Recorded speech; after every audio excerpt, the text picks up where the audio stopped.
اللهم صل على سيدنا ومولانا محمد وعلى آل سيدنا ومولانا محمد وبارك وسلم. الحمد لله رب العالمين، والصلاة والسلام على سيد الأنبياء والمرسلين وعلى آله وأصحابه وأزواجه وذرياته ومن تبعهم بإحسان إلى يوم الدين. أعوذ بالله من الشيطان الرجيم. بسم الله الرحمن الرحيم. يا أيها الذين آمنوا كتب عليكم الصيام كما كتب على الذين من قبلكم لعلكم تتقون. وقال النبي صلى الله عليه وسلم: من قام رمضان إيمانا واحتسابا غفر له ما تقدم من ذنبه. صدق الله العظيم وصدق رسوله النبي الكريم، ونحن على ذلك لمن الشاهدين والشاكرين، والحمد لله رب العالمين. میرے محترم دینی بھائیو، اللہ تبارک و تعالیٰ کی تمام مخلوقات میں اللہ نے انسان کو اشرف المخلوقات بنایا. سب سے پیاری مخلوق اللہ نے اگر کوئی بنائی تو وہ انسان کو بنائی.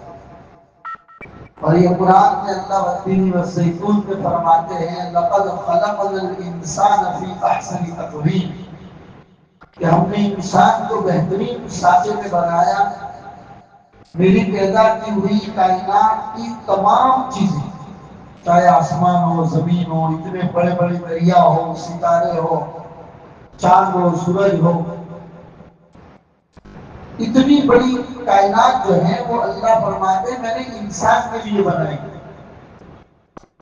اور پوری کائنات، پوری مخلوقات میں سب سے محترم شان، سب سے اعلیٰ، سب سے افضل اگر کوئی چیز ہے تو وہ انسان کو اپنے بنائی. فرشتوں کو نہیں کہا. حالانکہ فرشتے وہ ہیں کہ جو نافرمانی کر ہی نہیں سکتے، وہ اللہ کی فرما برداری ہی کرتے ہیں. پھر بھی فرشتوں کو بہترین مخلوق نہیں کہا. بہترین مخلوق کہا کہ ہم نے انسان کو بنایا. پھر اس انسان کے اندر ہم نے نیکی کا مادہ بھی رکھا، برائی کا مادہ بھی رکھا، فرما برداری بھی رکھی، نافرمانی بھی رکھی، اچھائی بھی رکھی، برائی بھی رکھی. اس لیے کہ انسان سے آپ اچھائی اور برائی دونوں کی امید رکھ سکتے ہیں. کوئی انسان اگر اچھائی کرتا ہے تو اس سے برائی بھی ہو سکتی ہے.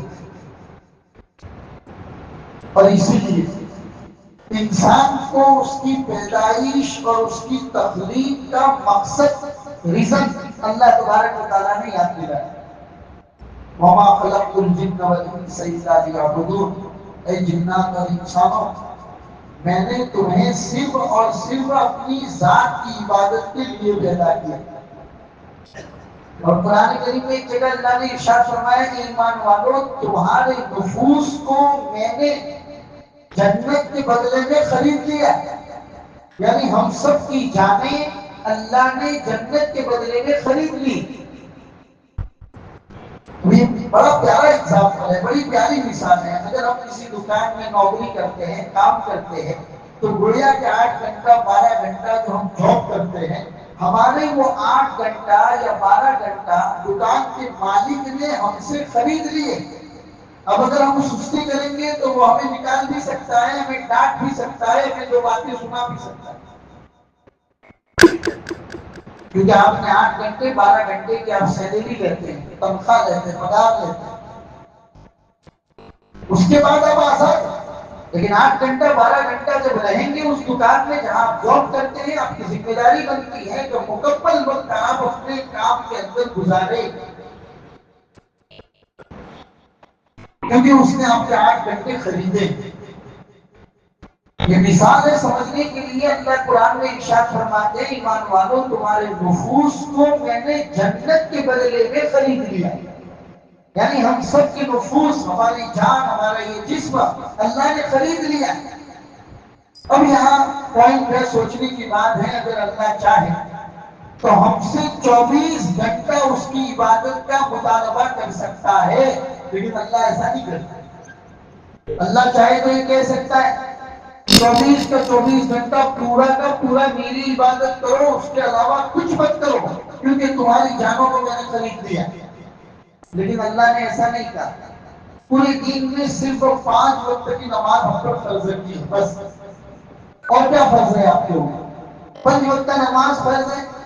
فجر کے اندر بڑی مشکل سے 8 منٹ 10 منٹ، ظہر میں 12-15 منٹ، عصر میں 15-20 منٹ لے لو، عشاء کے اندر آدھا گھنٹہ لے لو، کل ملا کے 24 گھنٹے میں ہم 1.5 سے 1.25 گھنٹہ اللہ کی عبادت کے لیے صرف کرتے ہیں۔ بقیہ اللہ فرماتا ہے کہ جاؤ کھاؤ پیو، روزی بھی کماؤ، اپنے بال بچوں کو بھی وقت دو، سیر تفریح بھی کرو، تمام چیزوں کی اللہ نے اجازت دی۔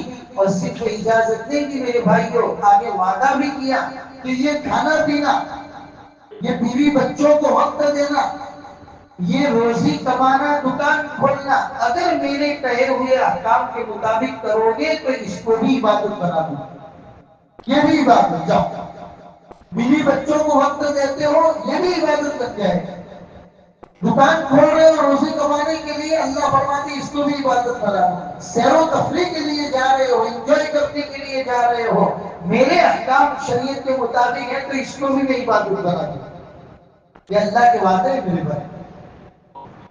تو اللہ نے انسان میں دونوں طرح کے مادے رکھے، اچھائی کا بھی رکھا اور برائی کا بھی رکھا، لیکن ہم لوگ اس دنیا کے پیچھے اتنے مجنون ہو گئے، اتنے پاگل ہو گئے کہ برائی کا مادہ ہم پر غالب آ گیا اور عبادت کا مادہ مدھم پڑ گیا، کمزور پڑ گیا۔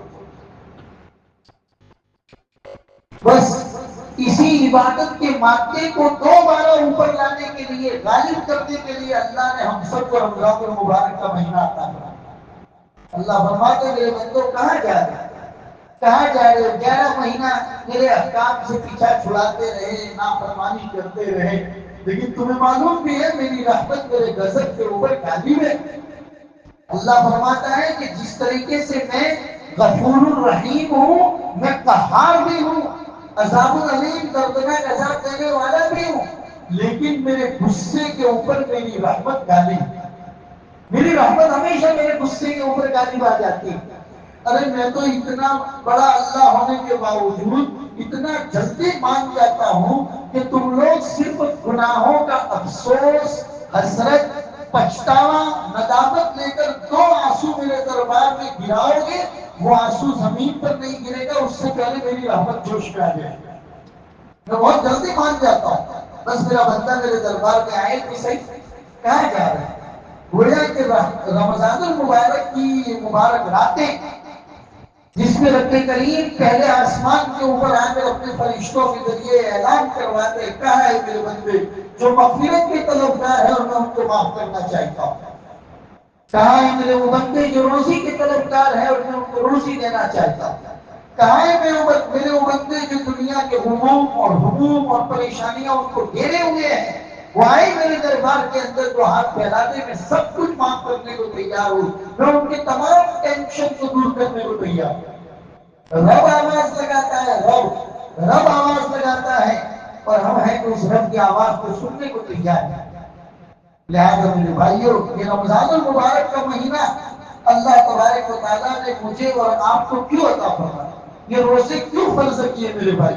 قرآن کی آیت پڑھیے، اللہ فرماتے ہیں یا ایھا الذین آمنوا کتب علیکم الصیام کما کتب علی الذین من قبلکم لعلکم تتقون۔ ایمان والو، تمہارے اوپر روزوں کو فرض قرار دیا گیا، اور یہ کوئی نئی بات نہیں ہے، تم سے پہلی امتوں کے اوپر بھی ہم نے روزے فرض کیے۔ روزوں کی شکل الگ الگ، ہر نبی کے زمانے میں روزے کی شکل الگ ہے، تمہارے روزے کی شکل الگ ہے، ان کے روزے کی شکل الگ رہی، لیکن روزہ ایک ایسی عبادت ہے کہ ہم نے پچھلی قوموں اور پچھلی امتوں کے اوپر بھی فرض کیا تھا اور تمہارے اوپر بھی فرض کیا۔ کیوں فرض کیا؟ وجہ کیا ہے؟ اللہ خود وجہ بیان کرتے ہیں، لعلکم تتقون، تاکہ تم تقوی اختیار کرنے والے بن جاؤ، تاکہ تم پرہیزگار بن جاؤ۔ 11 مہینہ زندگی اللہ کی نافرمانی میں گزری ہے، یہ دل گناہ کرتے کرتے ایسے کالے ہو چکے ہیں کہ رحمت کی باتیں اب اس پر اثر نہیں کرتی ہیں، زنگ چڑھ چکا ہے۔ اس زنگ کو دور کرنے کے لیے میں نے تم کو رمضان المبارک عنایت فرمایا، لعلکم تتقون، تاکہ تم تقوی اختیار کرو۔ صحابہ فرماتے ہیں نبی پاک صلی اللہ علیہ وسلم کی رمضان المبارک کی تیاری دیکھنے کے قابل ہوتی ہے۔ روایتوں میں آتے ہیں کہ شد میزرہ وایقظ اہلہ، اپنی تہبند کو مضبوط باندھ لیتے۔ تہبند کو مضبوط باندھنے کا کیا مطلب؟ وہ بہت کسی نے اس کے 2 مطلب بیان کیے۔ تہبند کو مضبوط باندھنے کا ایک مطلب تو یہ ہے کہ اب بیوی کے بستری سے نہیں دور، اب یہ وقت پوری راتیں کے راتیں اللہ کے حوالے، یہ اللہ کے لیے ہے رمضان۔ اور ازار کو مضبوط باندھنا گویا کہ رمضان المبارک کی تیاری، جیسے آدمی کسی کام کی تیاری دکھاتا ہے تو اپنے پینٹ کو، اپنے بالکل بیلٹ وغیرہ کو مضبوط کرتا ہے، یہ سمجھانے کے لیے ہے شد میزرہ، حضور اپنی تہبند کو مضبوط باندھ لیتے تھے، وایقظ اہلہ، اپنے گھر میں جاگنے کا سسٹم بناتے تھے، اپنے گھر والوں کو جگاتے تھے کہ ایسا نہیں ہونا چاہیے کہ پوری کی پوری رات گھر والے سوتے رہے۔ حضور ایسا معمول بناتے تھے، ہم اتنی رات سوئیں گے تو تھوڑا آرام کریں گے، ہم جب آرام کریں گے تو گھر کا کوئی نہ کوئی فرد جاگ رہا ہوگا جو عبادت کر رہا ہوگا، اپنے گھر والوں میں جاگنے کا سسٹم بناتے تھے۔ رمضان المبارک کی تیاری ہوتی ہے، اور صحابہ کو سمجھانے کے لیے فرمایا تمہیں معلوم بھی ہے کہ رمضان المبارک کی تیاری کے لیے اور مسلمانوں کے روزہ کا جو بدلہ اللہ ان کو دینے والا ہے، اس کی تیاری میں اللہ تبارک و تعالیٰ جنت کو سجاتے ہیں، اور یہ سجانے کا کام پورا 11 مہینہ چلتا ہے۔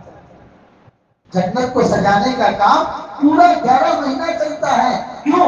اللہ تبارک و تعالیٰ فرماتے ہیں میرے ایمان والے بندے، ان کے روزوں کا اجر یہاں جنت میں ان کو پیش کیا جائے گا۔ لہٰذا میرے بھائیوں، بس شارٹ میں اتنی بات ہے کہ رمضان اللہ نے کیوں دیا؟ اگر کوئی غیر مسلم آپ سے سوال کرے کہ مسلمان بھائیوں بتاؤ کہ آپ کے 12 مہینوں میں یہ رمضان کو اتنی اہمیت کیوں ہے؟ کہ تم جو اپواس رکھتے ہو، روزہ رکھتے ہو، تو اس کی اہمیت کیا ہے؟ آپ کسی غیر مسلم بھائی کو روزے کی اہمیت کس طریقے سے بتائیں گے؟ کیسے آپ اس کو مطمئن کریں گے؟ کیسے سیٹسفیکشن دیں گے آپ اس کو؟ آپ اس کو اتنا کہہ سکتے ہیں روزہ میرے اللہ میرے پروردگار نے میرے اوپر اس لیے فرض کیا ہے کہ 11 مہینہ اس پروردگار کی فرما برداری میں کمی کوتاہی رہتے رہتے یہ دل گندا ہو چکا، زنگ کر چکا، اس کو صاف کرنے کے لیے اللہ نے ہم کو روزہ عنایت کیا۔ روزہ صرف صبح سے لے کر شام تک بھوکا رہنے کا نام نہیں ہے میرے بھائی۔ روزے کے کئی فضائل بیان کیے گئے، کئی اہمیتیں بیان کی گئی۔ سب سے پہلے روزے کے بارے میں رسول پاک صلی اللہ علیہ وسلم نے فرمایا یہ صبر کا مہینہ ہے، یہ صبر کا مہینہ ہے۔ صبح سے لے کر شام تک بغیر کھائے پیے آپ کو رہنا ہے، اور آپ کو صبر کرنی، کسی کی بات کو سن کر فوراً آپ کو ریئیکٹ نہیں کرنا ہے، غصہ نہیں ہو جانا ہے، اپنا کہیں کا غصہ کہیں کسی اور کے اوپر نہیں نکالنا ہے۔ صبر کا مہینہ ہے، بار بار یاد دلایا جا رہا ہے کہ رمضان المبارک صبر کا مہینہ ہے۔ اور ایمان والے کی شان کیا ہے؟ آپ نے پڑھی 19ویں پارے میں عباد الرحمان میں، عباد الرحمان رحمان کے بندے کون ہوتے ہیں؟ وَإِذَا خَاطَبَهُمُ الْجَاهِلُونَ قَالُوا سَلَامًا، جب کوئی نادان آدمی اس سے بحث میں مبتلا ہوتا ہے تو یہ سلامتی کی بات کہہ کر آگے چلے جاتے ہیں، اس سے وہ بحث و مباحثہ نہیں کرتے۔ ایمان والے بندوں کی یہ شان ہونی چاہیے۔ رمضان المبارک کے اندر اگر کوئی آپ سے لڑتا ہے، کوئی آپ سے جھگڑتا ہے، یا آپ کو جھگڑا کرنے کے لیے اکساتا ہے، تو اس وقت آپ کی یہ ذمہ داری بنتی ہے آپ اپنے نفس کو یہ سمجھاؤ میرے آقا محمد رسول اللہ نے مجھے بتایا ہے کہ یہ صبر کا مہینہ ہے، صبر کا مہینہ ہے۔ کتنے کام آپ کی چاہت کے خلاف ہوں گے، دکان میں توڑ پھوڑ ہو رہی ہے، آپ کے ہاتھ کے نیچے کام کرنے والے آپ کی بات نہیں مان رہے، گھر کے اندر کوئی بیوی آپ کی بات نہیں مان رہی ہے، بچے نافرمانی کر رہے، بہت سارے کام آپ کے مزاج کے خلاف ہوں گے۔ یہ رمضان اس بات کی تیاری کرانے کے لیے آیا ہے کہ آپ اپنے نفس کو سمجھاؤ کہ یہ صبر کا مہینہ ہے، فوراً کسی سے لڑنا اور جھگڑنا نہیں۔ یہ مہینہ اللہ نے اتارا ہے اس لیے، اور آگے فرمائیے خیر خائی کا مہینہ ہے، بھلائی کا مہینہ ہے، جتنی تم سے بھلائی ہو کرو، کیونکہ اللہ نے بھاؤ بڑھا دیا ہے میرے بھائی، اللہ نے بھاؤ بڑھا دیا ہے۔ سیزن کے اندر چیزوں کے بھاؤ بڑھتے ہیں تو دکان والوں کو پوچھو کہ کتنا اسٹاک کر کر کے رکھتے ہیں کہ بھائی سیزن آئے گی بھاؤ زیادہ ملے گا۔ ہاں کیلا 40 روپیہ ہو گیا، 25 روپے میں بکتا تھا، آپ کو پتا ہوگا، ہر ایک کو پتا ہے، کیونکہ سیزن ہے، پتا ہے کہ مسلمان لیمبو کا شربت پیتا ہے، لیمبو کا بھاؤ بڑھاؤ، مسلمان افطار میں کیلا کھاتا ہے، کیلے کا بھاؤ بڑھاؤ، مسلمان یہ چیزیں استعمال کرتا ہے افطار میں، لہٰذا ان چیزوں کے بھاؤ بڑھاؤ، یہ کمائی کا مہینہ ہے۔ تو ہم کیوں بھول جاتے ہیں کہ اللہ نے ہماری نیکیوں کے بھاؤ بھی بڑھا دیے۔ نارمل دنوں میں اگر ایک نفل ادا کرتے تھے نفل کا ثواب، لیکن رمضان المبارک میں ایک نفل ادا کرو گے فرض کا ثواب۔ نارمل دنوں میں فرض ادا کرتے ہوئے صرف فرض کا ثواب، رمضان المبارک میں ایک فرض ادا کرو گے 70 فرضوں کا ثواب۔ نارمل دنوں میں اللہ کے راہ میں 1 روپیہ صدقہ کرتے تھے، 1 روپیے کا ثواب ملتا تھا، رمضان المبارک کے اندر 1 روپیہ صدقہ کرو گے 70 روپیہ اللہ کے راہ میں صدقہ کرنے کا ثواب ہے۔ بھاؤ بڑھا دیا ہے اللہ نے۔ کہاں ہے اللہ کے بندے؟ فَلْيَتَنَافَسِ الْمُتَنَافِسُونَ، ارے سبقت کرنے والے، آگے بڑھنے والے، آؤ میدان ہے یہاں پر کمانے۔ تو یہ رمضان کا مہینہ اللہ نے ہم سب کو اس لیے عطا فرمایا۔ اور روزہ اللہ کی کتنی خاص عبادت ہے میرے بھائی۔ نماز کے بارے میں فرمایا کہ اس کو یہ ثواب ملے گا، حج کے بارے میں فرمایا، زکات کے بارے میں فرمایا، جہاں روزے کی بات آئی تو اللہ تبارک و تعالیٰ فرماتے ہیں الصوم لی وانا اجزی بہ۔ یہ عربی رسول پاک صلی اللہ علیہ وسلم کی روایت ہے، بلکہ حدیث قدسی ہے۔ اللہ خود ارشاد فرماتا ہے الصوم لی، روزہ میرے لیے ہے، وانا اجزی بہ، اس کا بدلہ میں ڈائریکٹ اپنے ہاتھ سے دوں گا، فرشتہ بیچ میں واسطہ نہیں ہوگا۔ اور بعض محدثین فرماتے ہیں اجزی نہیں ہے بلکہ اجزا بھی ہے، سینٹینس میں پھیر پھار ہے، اجزی بھی نہیں بلکہ اجزا بھی۔ اب میننگ کیا ہوتا ہے؟ میننگ یہ ہوتا ہے اللہ فرماتے روزہ میرے لیے ہے اور اس کا بدلہ میں خود ہوں، میں دوں گا نہیں، میں خود اس کا بدلہ ہوں۔ اور جس کو خدائی مل گیا پھر اس کو کسی اور چیز کی ضرورت کیا؟ میرے بھائیوں یہ صبر کا مہینہ ہے، یہ اللہ کی راہ میں خرچ کرنے کا مہینہ ہے۔ افطار کی بڑی فضیلت بیان کی گئی، نبی پاک صلی اللہ علیہ وسلم نے افطار کی فضیلتیں بیان کی، روزے دار کو افطار کرانے کی۔ صحابہ نے کہا یا رسول اللہ ہم میں سے ہر آدمی اتنا افورڈیبل نہیں ہے کہ روزے کو افطار کرا سکے، اتنا پیسہ لائے کہاں سے، کیا ہم ہر ایک روزے دار کو افطار کرائے؟ رسول پاک صلی اللہ علیہ وسلم نے سمجھانے کے لیے فرمایا کہ یہ ثواب صرف پیٹ بھرا کر کھانے کے لیے نہیں ہے، اگر تم نے کھجور کی گٹلی پہ اگر کسی کو کھلا دی تو بھی یہ ثواب ملے گا۔ ظاہر سی بات ہے گٹلی کون کھلاتا ہے؟ گٹلی کوئی نہیں کھلاتا، یہ سمجھانے کے لیے ہے کہ گٹلی جس کی کوئی حیثیت نہیں ہے، آپ نے کھجور سے بھی اگر کسی کا افطار کرا دیا، کھجور سے بھی اگر کسی کا افطار کرا دیا تب بھی آپ کو یہ بدلہ ملے گا، رسول پاک صلی اللہ علیہ وسلم نے فرمایا۔ اور اگر کوئی آدمی کسی کو پیٹ بھرا کر افطار کراتا ہے تو اس کا ثواب کیا ہے؟ تو رسول پاک صلی اللہ علیہ وسلم نے فرمایا کہ میں کل قیامت کے دن اپنے مبارک ہاتھوں سے جام کوثر سے اس کو ایسا پانی پلاؤں گا کہ جنت میں داخل ہونے تک اس کو کوئی پیاس نہیں لگے۔ یہ افطار کرانے کی فضیلتیں ہیں میرے بھائیوں۔ بہرحال رمضان المبارک کا یہ مہینہ ہم سب کو پاکیزہ بنانے کے لیے آیا ہے، ہم سب کو اللہ کے راستے میں تقوی کے اوپر ڈالنے کے لیے آیا ہے میرے بھائی۔ نارمل دنوں میں ہم کوئی کام کر لیتے تھے، بغیر توجہ کے بھی کر دیتے تھے، لیکن رمضان میں اپنے آپ کو پریپیئر کرنا ہے، مکمل طور پر تیار کرنا ہے۔ میں نے گزشتہ جمعہ کو بھی آپ کو بتایا تھا کہ بعد وہ غیر ضروری کا جو آپ رمضان کے بعد بھی کر سکتے ہیں تو ان کو ٹال دیجیے، ان کو اپنی لسٹ میں سے الگ کر دیجیے کہ یہ کام ہم کو رمضان میں چھوڑنا ہی نہیں ہے، یہ کام ہم رمضان کے بعد کریں گے۔ رمضان المبارک کے اندر اپنا نظام الاوقات بنائیے، اپنا ٹائم ٹیبل بنائیے کہ اتنی سے اتنے وقت میں مجھے قرآن کی تلاوت کرنی ہے، مجھے فرائض کی پابندی ایسی کرنی ہے کہ کوئی فرض نماز بغیر مسجد کے اور بغیر جماعت کے میں نہیں پڑھوں گا۔ ہر آدمی یہ ارادہ کرے انشاءاللہ، ہاں کہ ہر فرض نماز مسجد میں پڑھوں گا اور با جماعت پڑھوں گا۔ تب جا کے فرض کا ثواب ملے گا، اور ایک فرض کا ثواب 70 فرائض کے برابر ہے میرے بھائیوں۔ کیلکولیٹر لے کر بیٹھیے، پورا مہینہ اگر پابندی کے ساتھ ایسا کر دیا تو اس کا ثواب کا انبار تو لگے گا ہی لگے گا۔ یہ مہینہ آپ کو پابند بنا کر جائے گا 11 مہینوں کے۔ اس مہینے میں صبر سے کام لینا، ہر ایک سے لڑنا جھگڑنا نہیں ہے۔ اگر ایک مہینہ اپنے آپ کو پابند بنا دیا، 11 مہینہ آپ کے اندر برداشت کرنے کی صلاحیت پیدا ہوگی۔ اور آپ کو معلوم ہے برداشت کرنے کو عربی میں کیا کہتے ہیں؟ برداشت کرنے کو عربی میں حلیم کہتے ہیں، اور حلیم اللہ کی صفت۔ اللہ کی صفت جب بندوں کو مل جائے اس سے بڑھ کر کیا ہے میرے بھائی؟ کتنا برداشت کرتا ہے اللہ۔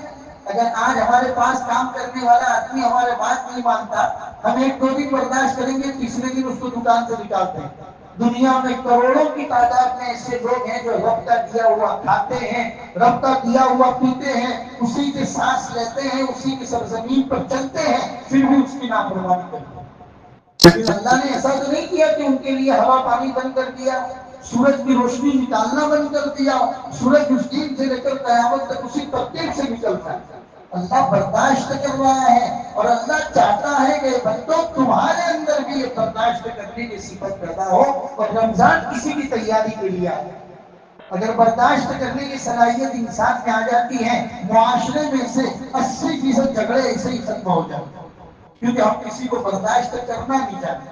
جس دن برداشت کرنا سیکھ جائیں گے، جھگڑے خود بخود معاشرے سے ختم ہو جائیں گے۔ رمضان المبارک کسی کی تیاری کے لیے آئے، اور رمضان کا ایک سب سے بڑی وجہ، سب سے بڑا ریزن جو بیان کرتے ہیں وہ یہ ہے، اللہ تمہیں صبح سے لے کر شام تک بھوکا رکھ کر یہ احساس دلانا چاہتے ہیں کہ غریب اور مسکین کیسی زندگی گزارتے ہیں۔ آپ کے پاس تو کھانے پینے کی چیزیں مہیا ہیں، آپ چاہتے ہیں کچن میں چلے جاتے ہیں، کھا پی کے آ جاتے ہیں، آپ کا دسترخوان ہر وقت آپ کے سامنے تیار ہوتا ہے۔ اسی سرزمین پر، اسی دنیا میں ایسے لوگ بھی بستے ہیں کہ جب کھانے کا وقت ہوتا ہے ان کے پاس کھانا میسر نہیں ہوتا، جب پینے کا وقت ہوتا ہے گلا سوکھتا ہے، پیاس ان کا جسم چاہتا ہے کہ کوئی چیز پینے کو ملے، ان کے پاس ایک گھونٹ صحیح پانی میسر نہیں ہے۔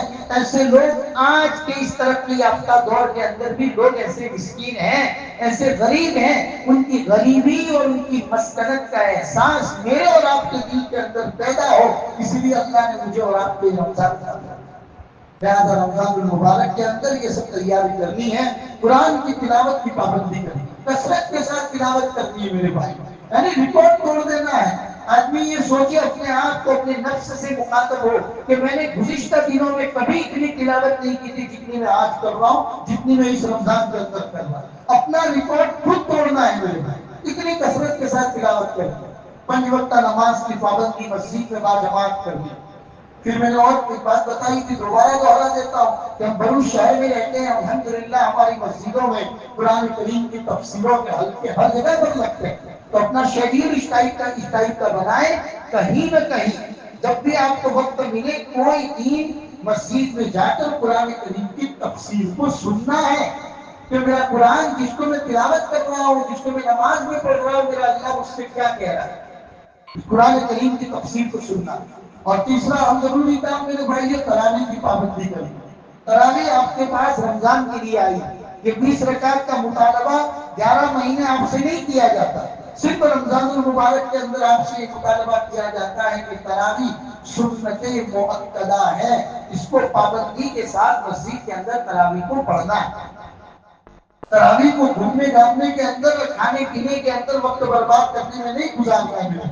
تراویح کی پابندی کرنی، اپنے آپ کو رسول پاک صلی اللہ علیہ وسلم بخشے بخشائے، اللہ کے رسول تو معصوم تھے میرے بھائی، بخشے بخشائے تھے، پھر بھی اتنی نماز رات کو پڑھا کرتے تھے کہ آپ کے پیر مبارک کے اوپر ورم آ جاتا ہے۔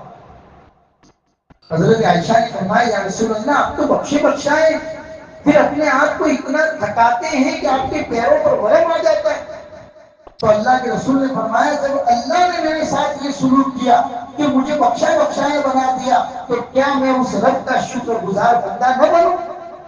تو ہم اپنے رب کا شکر ادا نہ کریں میرے بھائی، تراویح کو ادا کریں۔ اسی طریقے سے دوسرا ہم ضروری کام کہ بھائی زکوٰۃ کا نظام برابر بنا، ہاں میں نے آپ کو 15 شعبان سے پہلے ہی بتا دیا تھا کہ زکاتوں کا پورا حساب، آپ کا امپورٹ ہے ایکسپورٹ ہے، اسی طریقے سے آمدنی اور خرچ وغیرہ کا پورا حساب کر کے 15 شعبان سے پہلے آپ کو کر دینا چاہیے تھا، لیکن پھر بھی اگر نہیں کیا ہے تو اپنے زکات کے نظام کو مکمل بنائیں، اور مکمل بنانے کے بعد رمضان المبارک کے اندر اس کی ادائیگی شروع کریں، تاکہ پورا آئندہ رمضان تک ہماری جان، ہمارا مال، ہمارا کاروبار، ہمارا اسٹاک دکان میں جو بھی رکھا ہوا ہے وہ تمام کا تمام اللہ کی حفاظت میں چلا جائے۔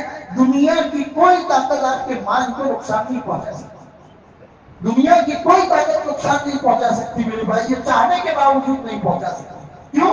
آپ نے اس مال میں اللہ کا جو حق تھا وہ آپ نے ادا کیا، لہذا زکات کے نظام کو برابر بنائے۔ اللہ تبارک و تعالیٰ کہنے سننے سے زیادہ ہم سب کو رمضان المبارک کی ایک ایک گھڑی کی قدر لانے کی توفیق نصیب فرمائے، خود تلاوت کرنے کی توفیق نصیب فرمائے، اور اپنے مرحومین کو بھی احسان ثواب کرنے کی توفیق نصیب فرمائے۔ وصلی اللہ علی النبی الکریم وعلی آلہ واصحابہ اجمعین برحمتک یا ارحم الراحمین۔